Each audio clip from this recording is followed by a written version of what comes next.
लिखा है मत्ती 15:13 में, हर पौधा जो मेरे स्वर्गीय पिता ने नहीं लगाया, क्या लिखा है, उखाड़ा जाएगा। राइट, उखाड़ा जाएगा। अब इसको देखो, लिखा है उखाड़े हुए पौधे। कौन से पौधे? उखाड़े हुए पौधे। इसको एक्सपोज करो, एक्सपोज करो, इसको एक्सपोज करो। इसको एक्सपोज कौन करेगा? मैं सबको पूछ रहा हूं, इसको एक्सपोज कौन करेगा? किसको? ये पौधे को एक्सपोज कौन करेगा? ये इसको एक्सपोज कौन करेगा? यस निर्जला जी, बिल्कुल सही कहा। सब लोग अपना हाथ लो और अपनी तरफ करो, अपनी तरफ करो, मुझे दिखना चाहिए, अपनी तरफ करो। इसको एक्सपोज कौन करेगा? ये पौधा कब का उखड़ा हुआ है, ये भेड़िया कब का भ्रष्ट हो चुका है, ये आपके चर्च में कब का आ चुका है, इसको एक्सपोज कौन करेगा? मैं वापस कहता हूं, इसको एक्सपोज कौन करेगा? अपनी उंगली अपनी तरफ करो। डैनियल राज नहीं करेगा, मैं कहां तक करूं? और तब जाकर मैंने ये पोस्टर रखा है, देख लीजिए। अगर अपनी भेड़ों को बचाना है, याद आ गया फोटो? अगर अपनी भेड़ों को बचाना है तो हाथ में डंडा उठाना होगा, हाथ में डंडा उठाना होगा। लिखा है यूहन्ना 10:12-13, जॉन चैप्टर 10 वर्स 12 and 13। कुछ लोग कहते हैं डैनियल भाई हाथ में डंडा हम क्यों उठाएं? तो तुम्हारे लिए वचन लिखा है, मजदूर जो ना चरवा है ना भेड़ों का मालिक है, भेड़िए को आते दिख भेड़ों को छोड़कर भाग जाता है, भेड़िया उन्हें पकड़ता तितर बितर कर देता है। अब इसको देखो, वह इसलिए भाग जाता है, कौन? चरवा। वो इसलिए भाग जाता है कि वह मजदूर है और उसको भेड़ों की चिंता नहीं। लेकिन यीशु कहता है 10:15 में, इसी में कहता है, मैं भेड़ों के लिए अपना प्राण दे देता हूं। I give my life for the sheeps. Yeshu तो भेड़ों के लिए मर गया, तो क्या आप डंडा भी नहीं उठा सकते?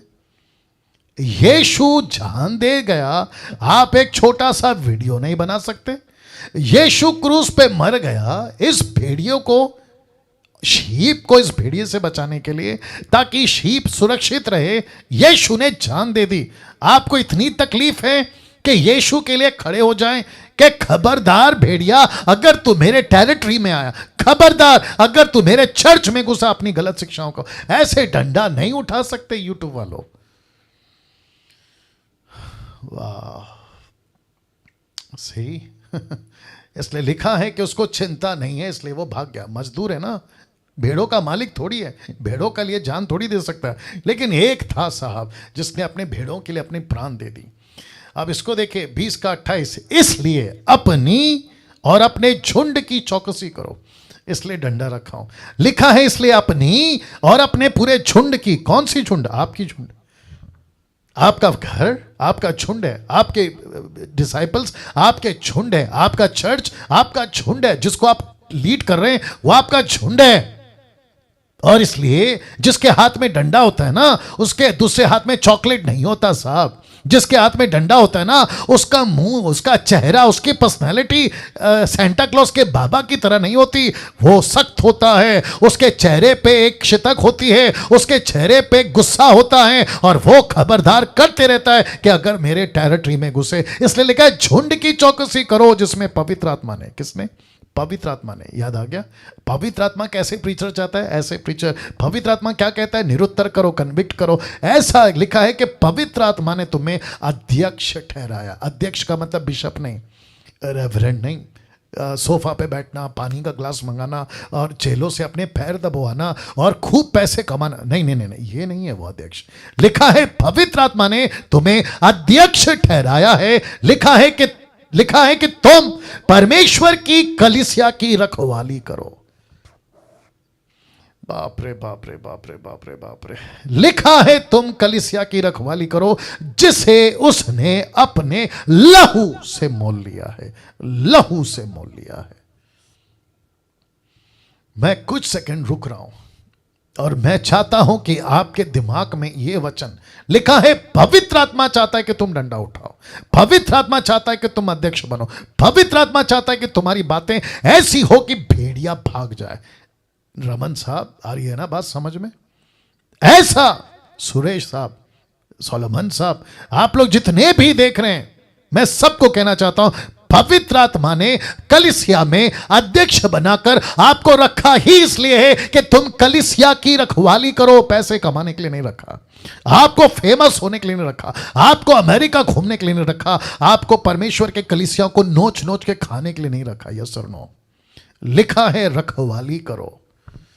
आपको डरना किसी के भी बाप से नहीं है। जब यीशु की डंडा, वचन का डंडा आपने उठा लिया, आपको डरना किसी के बाप से नहीं है। नहीं डरना, मैं सबसे बात कर रहा हूं, नहीं डरना, किसी से नहीं डरना। एक जीसस क्राइस्ट, एक छोटा सा एग्जांपल दे देता हूं, दुखद है, अच्छा नहीं है। अपने देश के सिपाही थे, कम से कम 22 लोग मर गए, आपको याद होगा। इसी भारत के छत्तीसगढ़ के नक्सलाइट एरिया में बीजापुर के पास कम से कम 22 शहीद हो गए, 22 जवान शहीद हो गए। दुख की बात है। लेकिन जब मैं उनका इंटरव्यू मतलब टीवी पे उनकी फोटो, उनकी डेड बॉडी, उनकी पार्थिव शरीर को जब भारत में, माफ करें, उनके घरों पर उनको जो है विदाई देने के लिए लाया गया, तो फोटो जब देख रहा था एक एक की, कोई 20 साल का, कोई 22 साल का, कोई 30 साल का, कोई 40 साल का। कम ऑन, ऐसी छोटी छोटी उम्र में ये लोग मर गए। किसके लिए? देश के लिए। किसके लिए? सुरक्षा के नाम पे मर गए। तब मैं सोचा क्या हासिल किया इन्होंने, क्या क्या कर रहे थे? सुरक्षा कर रहे थे, नक्सलाइट से बचा रहे थे देश को, और जिसके चलते जान दे दी। उनके घर के लोगों को पूछेंगे ना कि भाई आपका बेटा मर गया, भाई मर गया, आपका पति मर गया, दुख है, वो क्या कह रहे होंगे? वो यही कह रहे होंगे देश के लिए मर गया। तब मेरी बत्ती जली। सोचिए, आप और मैं पृथ्वी पर जीते हैं, यीशु के सेवक बन गए, और ऊपर से कितनी शिकायत है, मेरा नौकरी नहीं है, मैं क्या करूं, मेरे पास पैसा नहीं है, मैं क्या करूं, मेरा हेल्थ का प्रॉब्लम है, मैं क्या करूं। अगर ऐसा उनकी उम्र में सोचा होता तो वो देश की रक्षा कहां से करते, बताइए? यहां पे हम लोग दुख उठाकर परमेश्वर के लिए सेवा करने के बजाय शिकायतें कर रहे हैं, शिकायतें। वाह। फिर कहते हैं कल को मर गए तो घर का क्या होगा, फैमिली का क्या होगा, इसका क्या होगा, उसका क्या होगा। जो मर गए 22 लोग, उन्होंने एक बार भी सोचा होगा? छोटे छोटे बच्चे हैं उनके, उन्होंने सोचा होगा मेरी लड़की का स्कूल का क्या होगा, फीस का क्या होगा, इसका क्या होगा, उसका क्या होगा। आपको पता है वो किसके सारे छोड़ के गए देश के? वो सारे लोग जो मर गए यहाँ के देश के नागरिकों के हाथों, या फिर यहाँ की गवर्नमेंट के अथॉरिटी के हाथों। अब आप सोच के देखो, हम किसके लिए मर रहे हैं? ऊपर के गवर्नमेंट के कारण। हम किसके लिए मर रहे हैं? यीशु जो हमारा राष्ट्रपिता, पति, या किंग का किंग, राजाओं का राजा, उसके लिए मर रहे हैं।